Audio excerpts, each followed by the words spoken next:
नमस्ते बच्चों। आज हम बात करेंगे कक्षा 11th विषय इतिहास लेसन 3rd, जिसका नाम क्या है, यायावर साम्राज्य। इसके बारे में अपन बात करेंगे। ये प्रश्न आपके लिए ये लेसन आपके लिए बहुत ही ज़्यादा इम्पोर्टेंट है, क्योंकि इस लेसन में से बार बार एग्जाम में क्वेश्चन पूछा जाता है। इस लेसन की हर एक लाइन से एग्जाम में क्वेश्चन आता है, तो उम्मीद करती हूँ कि आप इसको ध्यान से पढ़ेंगे और समझेंगे। वैसे ही हर बार की तरह बहुत ही इजी लैंग्वेज में इसको लेके आई हूँ, ताकि आपको अच्छे समझ में आ जाए। आज अपन इस लेसन में जो मेन पॉइंट है वो कौन कौन से, जिसके ऊपर चर्चा करेंगे। मंगोल परिचय, सबसे पहले बात करेंगे कि मंगोल कौन थे, कहाँ रहते थे, इनके बारे में। दूसरा, इनकी भूमिका क्या थी। तीसरा पॉइंट है मंगोलों की सामाजिक और राजनीतिक पृष्ठभूमि। चौथा है चंगेज खान का जीवन व्रत, यानी कि चंगेज खान का परिचय। चंगेज खान के उपरांत मंगोल साम्राज्य, सामाजिक, राजनीतिक और सैनिक संगठन। निष्कर्ष लास्ट में चंगेज खान और मंगोलों का विश्व इतिहास में क्या स्थान है, उसके बारे में अपन चर्चा करेंगे।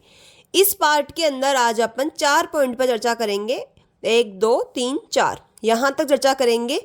बाकी 3 पॉइंटों पर अपन नेक्स्ट वीडियो में बात करेंगे। चलो आज बात करते हैं। आज का फर्स्ट पॉइंट है मंगोल परिचय। मंगोल मध्य एशिया के, सबसे पहले तो ये याद रखना है कि मंगोल कहाँ रहते हैं। मध्य एशिया के स्टेपी क्षेत्र में रहने वाले यायावर समुदाय थे। स्टेपी क्षेत्र में, मध्य एशिया के स्टेपी क्षेत्र में रहते थे। और यायावर समुदाय का मतलब होता है घुमक्कड़। यायावर समुदाय का मतलब क्या होता है, घुमक्कड़ समुदाय थे। ये लोग स्थायी घरों के बजाय, यानी कि इनके कोई स्थायी घर नहीं थे, ये लोग स्थायी घरों के बजाय चारागाहों में घूम घूम कर पशुपालन करते थे। यानी कि जहाँ पर चारागाह होते थे, अच्छे चारा वगैरह की व्यवस्था होती थी पशुओं के लिए, तो ये वहाँ पर जा जाके पशुपालन करते थे। पहली लाइन समझ में आ गई। पहला तो यह है कि मध्य एशिया के स्टेपी क्षेत्र में रहने वाले यायावर समुदाय थे, यानी कि घुमक्कड़ प्रजाति थी। ये लोग स्थायी घरों के बजाय, यानी कि स्थायी घरों में नहीं रहते थे, चारागाहों में घूम घूम कर पशुपालन करते थे। अब दूसरा यह है कि इसमें प्रमुख कार्य, यानी कि मंगोलों के प्रमुख कार्य क्या क्या थे। घुड़सवारी अच्छी करते थे, पशुपालन, शिकार और युद्ध कौशल, ये 4 इनके प्रमुख कार्य थे। ये एग्जाम में भी हाफ ईयरली में पूछा गया था कि मंगोलों के कार्य क्या थे।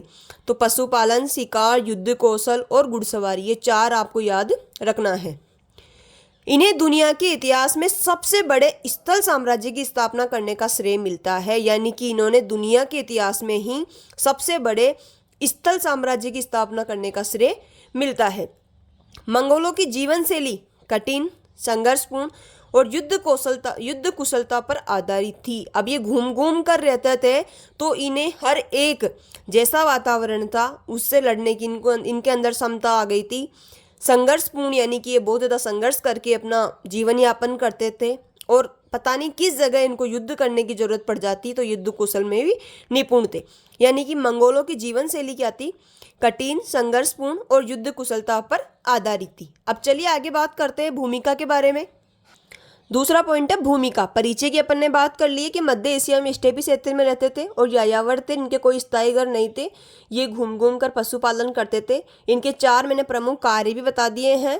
पहला है घुड़सवारी, दूसरा है आपको पता है घुड़सवारी है, युद्ध कौशल है और पशुपालन है, शिकार है। तो 4 आपको अच्छे से याद रखना है। भूमिका की बात करते हैं। 12वीं 13वीं शताब्दी में मध्य एशिया कई छोटे छोटे कबीलों में बटा गया था। यानी कि जो 12वीं 13वीं का समय है, 12वीं 13वीं शताब्दी का जो समय है, इसमें जो मध्य एशिया थे ये कई छोटे छोटे कबीलों में बटा हुआ था। इन कबीलों में लगातार आपसी संघर्ष चलते रहते थे। अब छोटे छोटे बहुत सारे कबीले थे, तो एक कबीला दूसरे कबीले पर, कभी दूसरा तीसरे पर, तो इसमें इस तरीके से आपसी संघर्ष चलता ही रहता था। इसी अस्थिरता के बीच, या अस्थिरता का मतलब कोई भी स्थिर नहीं था, कोई भी राजा नहीं था वहां पर। इसी अस्थिरता के बीच चंगेज खान ने मंगोलों को एकजुट किया। और फिर आते हैं अपने चंगेज खान जी, जो इन्होंने क्या किया, सभी मंगोलों को एकजुट किया, इनकी एकत्रित कर लिया, एक जगह इनकी एकता स्थापित कर ली इनके अंदर। मंगोलों ने एशिया से यूरोप एक विशाल साम्राज्य फैलाया। यानी कि इन्होंने एशिया से लेकर के यूरोप तक एक विशाल साम्राज्य फैला लिया, जो चीन से लेकर रूस और पश्चिमी एशिया तक था, यानी कि चीन से लेकर के रूस और पश्चिमी एशिया तक फैल गया। यायावर जीवन ने उन्हें कठोर परिस्थितियों में ढलने और युद्ध में तेज बनने की क्षमता दी, यानी कि ये अनेक प्रकार की जो इनके सामने परिस्थितियां आती थी, क्योंकि यायावर जीवन जीते थे। यायावर जीवन का मतलब होता है घुमक्कड़ जीवन जीते थे, और घुमक्कड़ जीवन जीते जीते इन्होंने बहुत सारी जो कठोर परिस्थितियां आती थी उनसे लड़ने की इनके अंदर क्षमता आ गई थी। हर जगह कहीं भी युद्ध होता था, युद्ध में भी तेज हो गए थे ये लोग। तो ये अपन ने भूमिका की बात कर ली। आगे बात करते हैं मंगोलों की सामाजिक और राजनीतिक पृष्ठभूमि, यानी कि मंगोलों की सामाजिक व्यवस्था क्या थी और राजनीतिक व्यवस्था क्या थी। इसमें डायरेक्ट एग्जाम में क्वेश्चन पूछे जाते हैं कि मंगोलों की सामाजिक व्यवस्था के बारे में बताइए, मंगोलों की राजनीतिक पृष्ठभूमि के बारे में बताइए। तो ये आपको पता होना चाहिए कि इनकी सामाजिक पृष्ठभूमि कैसी थी। पहले नंबर पे बात करेंगे सामाजिक पृष्ठभूमि। समाज कबीलाई ढांचे पर आधारित है, इनके कोई बड़े बड़े मकान नहीं बनते थे, बड़े बड़ा गांव नहीं था, एक कबीला था जिसके अंदर तंबू डाल करके कहीं भी रह जाते थे। हर कबीले का अपना नेता होता था जिसको खान कहते थे। हर कबीले का यानी कि छोटे छोटे कबीलों पर आधारित थे, और हर कबीले का एक नेता होता था जिसको खान कहते हैं। परिवारों को कुल में बांटा जाता था। परिवारों को किस में बांटा जाता था? कुल में, ये भी याद रखना है। जीवन कैसे यापन करते थे? पशुपालन, घोड़े, ऊंट, बकरियों पर निर्भर था। इनका जीवन पशुपालन पर, घोड़ों पर, ऊंट पर और बकरियों पर निर्भर था। महिलाएं सम्मानित होती थी, यानी कि ये इंपॉर्टेंट है कि यायावर साम्राज्य के अंतर्गत महिलाओं को सम्मानित माना जाता था। घर का प्रबंधन, पशुपालन व छोटे युद्ध कार्य में भी भाग लेती थी महिलाएं। इनकी महिलाओं का अच्छा स्थान था इनके अंदर। ये अपन ने 5 बातें कर ली है सामाजिक पृष्ठभूमि में कि समाज कबीलाई ढांचे पर आधारित था, हर कबीले का एक अपना नेता होता था, परिवारों को कुल में बांटा जाता था, जीवन पशुपालन, घोड़े, ऊंट, बकरियों पर निर्भर था, महिलाएं सम्मानित होती थी, और घर का प्रबंधन, मैनेजमेंट भी, घर का जो मैनेजमेंट होते थे वो भी महिलाएं संभालती थी, पशुपालन और छोटे युद्ध कार्य में भी भाग लेती थी। इंपॉर्टेंट है, मंगोलों का घर क्या कहलाता है? यर्ट या फिर गर्ट। आसानी से ले जाया जाता था, इनकी तंबू टाइप का होता था, तो इनको आसानी से ले जाया जाता था एक स्थान से दूसरे स्थान पर। ये याद रखना है कि मंगोलों का घर क्या कहलाता था, यर्ट या गर्ट। सामाजिक व्यवस्था की अपन ने बात कर ली। अब बात करते हैं आगे राजनीतिक पृष्ठभूमि की। शासन खानत्व व्यवस्था पर आधारित था। Very very important. शासन कौन सी व्यवस्था पर आधारित था? खानत्व व्यवस्था पर आधारित था। ये खानत्व व्यवस्था क्या होती है? एक ऐसा क्षेत्र या राजनीतिक इकाई, जिसे राज्य भी कहते हैं, जिस पर खान का शासन होता है, यानी कि राजा का शासन होता है, यानी कि जहां पर जो कबीला ऐसा होता था जहां राजा शासन करता था या खान शासन करता था, तो उसका जो क्षेत्र होता था, जो राजनीतिक इकाई होती थी, उसको क्या कहते हैं? खानत। डायरेक्ट एग्जाम में क्वेश्चन आ सकता है कि खानत किसे कहते हैं? एक ऐसा क्षेत्र या राजनीतिक इकाई यानी राज्य है जिस पर खान का शासन होता था, और राजा क्या कहलाता था? खान। निर्णय कौन लेता था? कुरिलताई नाम की एक सभा में लिए जाते थे, यानी कि इनसे संबंधित जितने भी महत्वपूर्ण निर्णय थे वो कुरिलताई सभा में लेते थे। ये भी हाफ ईयरली में पूछा गया था कि कुरिलताई क्या है, तो ये मंगोलों की एक सभा है जिसके अंदर महत्वपूर्ण निर्णय लिए जाते हैं। ये मैंने कहा था ना स्टार्टिंग में कि हर एक लाइन से आपके क्वेश्चन बनेगा, इसको आप ध्यान से पढ़ना। थोड़ा डिफिकल्ट है समझने में भी, थोड़ा वो हालांकि मैंने बहुत ईजी लैंग्वेज यूज करी है, आपको 3-4 बार देखने से आराम से याद हो जाएगा, लेकिन फिर भी अगर आपको याद नहीं होता है तो आप बार बार देखिएगा। पर ये बहुत इंपॉर्टेंट लेसन है, इसमें से हर बार अच्छे अच्छे क्वेश्चन पूछे जाते हैं और हर एक लाइन से क्वेश्चन बनता है। तो निर्णय कौन सी सभा में लिए जाते थे? कुरिलताई नाम की एक सभा थी, उसमें लिए जाते थे। राजनीतिक व्यवस्था सरल लेकिन अनुशासन और वफादारी पर आधारित थी, यानी कि जो यहाँ की राजनीतिक व्यवस्था थी वो किस पर आधारित थी? वफादारी पर। अनुशासन और वफादारी, अगर अनुशासन और वफादारी थी तभी वो अच्छी चलती थी। अगर किसी ने वफादारी नहीं करी या अनुशासन में नहीं रहे तो उनको तुरंत बर्खास्त किया जाता था। तो ये आपको याद रखनी कि राजनीतिक व्यवस्था सरल लेकिन अनुशासन और वफादारी पर आधारित थी। युद्ध में सफलता ही सबसे बड़ी योग्यता मानी जाती थी। अगर आप युद्ध में जीत करके आए हो तो यह आपकी सबसे बड़ी योग्यता मानी जाती थी। अपन ने राजनीतिक पृष्ठभूमि की बात कर ली है। सबसे पहले नंबर पे है कि शासन खानत व्यवस्था पर आधारित था, और खानत आपको अच्छे से मैंने बता दिया है कि एक राजनीतिक इकाई है जिस पर खान शासन करता था। राजा खान कहलाता था। निर्णय कौन सी सभा में लिया जाता था? मेरे साथ में आप बार बार बोलो ताकि आपको ये चीज़ अच्छे से याद हो जाए। तो आपको ये पता है कि कुरिलताई जो सभा होती थी जिसके अंदर मंगोलों के महत्वपूर्ण निर्णय लिए जाते थे, तो ये कौन सी सभा थी? कुरिलताई सभा। राजनीतिक व्यवस्था सरल थी लेकिन अनुशासन और वफादारी पर आधारित थी। वेरी वेरी इंपॉर्टेंट कि राजनीतिक व्यवस्था तो वैसे सरल थी लेकिन किस पर आधारित थी? वफादारी और अनुशासन पर। युद्ध में सफलता ही सबसे बड़ी योग्यता मानी जाती थी। अगर आप विजयी होके आए हो तो यही आपकी सबसे बड़ी योग्यता मानी जाती थी। अब बात करते हैं चंगेज खान, जिसका जीवन परिचय के बारे में बात करते हैं। चंगेज खान की सबसे पहले नंबर पे बात करेंगे जन्म और प्रारंभिक जीवन, यानी कि चंगेज खान का जन्म कब होता है, इसके पापा का नाम क्या होता है और इसका प्रारंभिक जीवन कैसे गुजरता है, उसके बारे में बात करेंगे। चंगेज खान का मूल नाम तैमुजिन, जन्म 1162 ईस्वी में। वेरी वेरी इंपॉर्टेंट, दोनों से डायरेक्ट क्वेश्चन बनता है। छोटे छोटे क्वेश्चन आपके जो आते हैं उसमें क्वेश्चन पूछा जाता है चंगेज खान का जन्म कब होता है? 1162 ईस्वी में होता है। चंगेज खान का बचपन का नाम क्या है? ये भी आप फील्ड में पूछा गया क्वेश्चन है। चंगेज खान के बचपन का नाम क्या है? तैमुजिन। बात करते हैं आगे, स्थान कहाँ पर हुआ है? मंगोलिया के अंदर हुआ है। कौन सी नदी के किनारे हुआ है? ओनो नदी के किनारे हुआ है।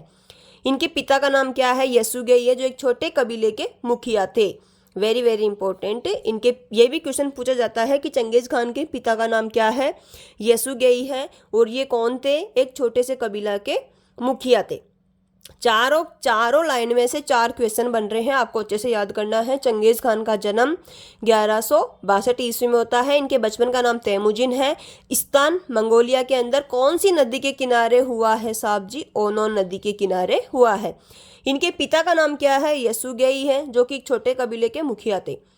पिता की हत्या के बाद परिवार मुश्किलों में आ गया, यानी कि जो इनके पिता थे यसुगेई, इनकी हत्या कर दी गई। हत्या करने के बाद में इनका परिवार मुश्किलों में आ गया।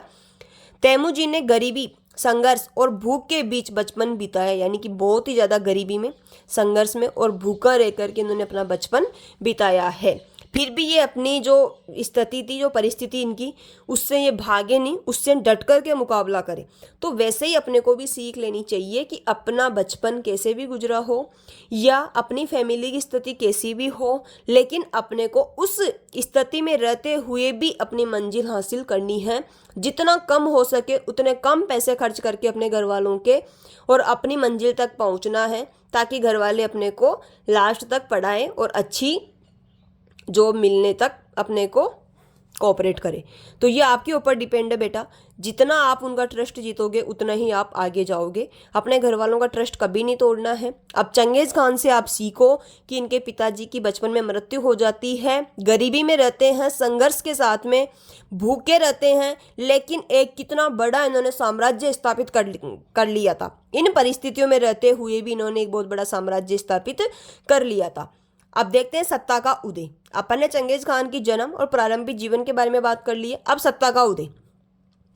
धीरे धीरे तैमुजिन ने अपने समर्थकों को बढ़ाया, यानी कि धीरे धीरे इन्होंने आसपास के जो कबीले थे, वहां के जो छोटे मोटे राजा थे, उन सभी को अपनी साइड कर लिया, यानी कि अपने समर्थकों को बढ़ाया। विभिन्न कबीलों को एकजुट करते हुए 1206 में कुरिलताई सभा ने इन्हें चंगेज खान की उपाधि दी, यानी कि इनका मूल नाम तो क्या था? तैमुजिन था, और इनको उपाधि दी चंगेज खान की। किसने दी? कुरिलताई सभा ने दी। कब दी? 1206 में दी।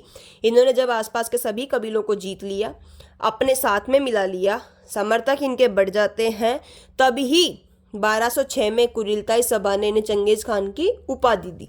चंगेज खान का मतलब होता है सर्वशक्तिमान शासक। इसका अर्थ क्या होता है? सर्वशक्तिमान शासक। ये मैंने लिख दिया यहाँ पर। चंगेज का अर्थ है सर्वशक्तिमान शासक, जो सबसे शक्तिमान है वही चंगेज का अर्थ है। अब इनको आपको पता है कि चंगेज खान को ये उपाधि किसने दी है? कुरिलताई सभा ने दी है। और कुरिलताई सभा कौन थी? मंगोलों की एक सलाहकारी सभा थी। और कब दिया चंगेज खान को? 1206 में। इनका मूल नाम तैमुजिन था। यह मंगोल साम्राज्य की शुरुआत थी, और यहीं से क्या होती है? मंगोल साम्राज्य की शुरुआत होती है। अब चंगेज खान के विस्तार और युद्ध नीति के ऊपर बात करते हैं। वेरी वेरी इंपॉर्टेंट है, ये डायरेक्ट क्वेश्चन पूछा जाएगा कि चंगेज खान के विस्तार और युद्ध नीति के बारे में क्या जानते हैं या बताइए आप। चंगेज खान दुनिया के सबसे सफल सेना नायकों में गिने जाते हैं। वेरी वेरी इंपॉर्टेंट, जो चंगेज खान है ये दुनिया के सबसे सफल सेना नायकों में गिने जाते हैं, तभी तो इतना बड़ा साम्राज्य स्थापित किया है। अगर ये मामूली से व्यक्ति होते तो कहाँ से करते, तो ये बहुत बड़े सफल सेना नायक थे। उनकी सेना तेज, अनुशासित, अपन ने बात करी पहले अनुशासित और वफादारी थे, तो उनकी सेना तेज, अनुशासित और घुड़सवारी में माहिर थी। यानी कि घुड़सवारी के अंदर क्या आती है, घुड़ सेना इनकी बहुत अच्छी थी। घोड़ों का अद्भुत उपयोग, यानी कि घोड़ों का ये अद्भुत प्रयोग करना जानते थे। खुफिया जासूसों का प्रयोग, ये आसपास के जो कबीले होते थे, आसपास के जो क्षेत्र होते थे, उसके अंदर अपने खुफिया जासूस भेजते रहते थे वहाँ की सूचना पाने के लिए। झूठा पीछे हटना, यानी कि एक अगर कोई युद्ध चल रहे हैं तो ये सामने वालों को ऐसा फील करवाते थे कि हम तो पीछे हट गए हैं, अब हम नहीं लड़ेंगे। और जैसे ही सामने वाली सेना का मनोबल नीचे गिरता और वो अपने आप को ओवर कॉन्फिडेंस में आते कि हाँ अब तो वैसे ही जीत गए हैं, और ये क्या करते, फटाफट से उसके ऊपर आक्रमण कर देते थे। ये इनकी युद्ध नीति थी कि झूठा पीछे हटना, और जैसे ही सामने वाली सेना का मनोबल टूट के वो ऐसे सोचते अपने आप को ओवर कॉन्फिडेंस में आकर के कि हाँ हम तो जीत गए हैं, सामने वाले बहुत कमज़ोर हैं, जैसा ही वो ऐसे सोचते वैसे ही ये अपने फटाफट से उसके ऊपर क्या कर देते थे, आक्रमण। तो ये इनकी एक बहुत अच्छी युद्ध नीति भी थी। और डाक व्यवस्था जिसको याम सिस्टम कहते थे, तो ये भी इनके अंदर प्रचलित थी मंगोल साम्राज्य के टाइम में। तो अपन ने बात करी विस्तार और युद्ध नीति की। चंगेज़ खान दुनिया के सबसे सफल सेना नायकों में गिने जाते हैं। उनकी सेना तेज, अनुशासित और घुड़सवारी में माहिर थी। घोड़ों का अद्भुत उपयोग करना जानते थे। खुफिया जासूसों का प्रयोग करते थे। झूठे पीछे हटते थे और फटाफट से आक्रमण कर देते थे। डाक व्यवस्था इनके अंतर्गत थी। महत्वपूर्ण विजय अभियान, यानी कि इन्होंने आसपास में कौन कौन से विजय अभियान किए हैं, कहाँ कहाँ पर जीता है, उसके बारे में चर्चा करते हैं। उत्तरी चीन, सबसे पहले उन्होंने उत्तरी चीन को अपने अंडर कर लिया है। फिर ख्वारिज्म जो कि ईरान और मध्य एशिया वाला क्षेत्र था। रूस के कुछ भाग भी इन्होंने अपने अंडर में कर लिया, और मध्य एशिया में कई शक्तिशाली राज्यों को हरा दिया और मंगोल साम्राज्य स्थापित कर दिया। ये आपको याद रखने हैं, ये क्वेश्चन आ सकता है कि इनके महत्वपूर्ण विजय अभियान कौन कौन से हैं। उत्तरी चीन, ख्वारिज्म, रूस के कुछ भाग, मध्य एशिया में कई शक्तिशाली राज्यों को इन्होंने हराया। इनकी मृत्यु कब होती है, 1227 ईस्वी में। मैंने कहा था स्टार्टिंग में कि हर एक लाइन से क्वेश्चन बन रहा है। इनकी मृत्यु का डायरेक्ट क्वेश्चन पूछा जाएगा 1227 में। जन्म का भी आपको याद रखना है, प्राचीन नाम भी इनका याद रखना है, मूल नाम जो कि है। इनके पापा का नाम भी याद रखना है। इनकी कौन सी सभा थी वो भी आपको याद रखना है। इनकी जो मृत्यु का कारण है वो स्पष्ट नहीं माना जाता है कि ये युद्ध अभियान में मरे थे, या बीमारी से मरे हैं, या फिर घोड़े से गिरने की वजह से मरे हैं। यानी कि मृत्यु का कारण स्पष्ट नहीं माना जाता है। अब आपको कमेंट में लिखना है कि मंगोलों की जो सभा होती थी वो कौन सी होती थी, और चंगेज़ खान का जन्म कब होता है, और चंगेज़ खान की मृत्यु कब होती है, और चंगेज़ खान का बचपन का नाम क्या है, और चंगेज़ का अर्थ क्या है। 4 आपको क्वेश्चन मैंने दिया है। सबसे पहले आपको चंगेज़ खान के बारे में लिखना है। चंगेज़ खान का बचपन का नाम,